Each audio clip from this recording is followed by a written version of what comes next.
এরকম যদি রাশি থাকে অর্থাৎ লগ বেস পাওয়ার এবং এই পাশে যদি লগ ছাড়া যদি রাশি থাকে এবং এইখানে যে পাওয়ার আছে সেই পাওয়ারের যদি মান বের করতে বলে তাহলে সেক্ষেত্রে আমরা কি করব, সেক্ষেত্রে এই লগকে তুলে দেব এবং এই দুটো রাশিকে ট্রান্সফার করব। অর্থাৎ এখানে আমরা লিখতে পারি কি 2√2, এই যেখানে 4 আছে এই 4টা এখানে পাওয়ার হিসেবে বসবে আর এক্সটা চলে যাবে এই 4-এর কাছে।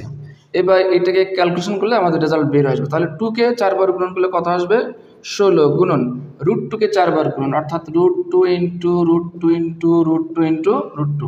তাহলে এই দুটো সমান সমান 2, এই দুটো সমান সমান 2। তাহলে এই দুটো গুণন করলে 2 দুগুণে 4 ইকুয়াল টু এক্স।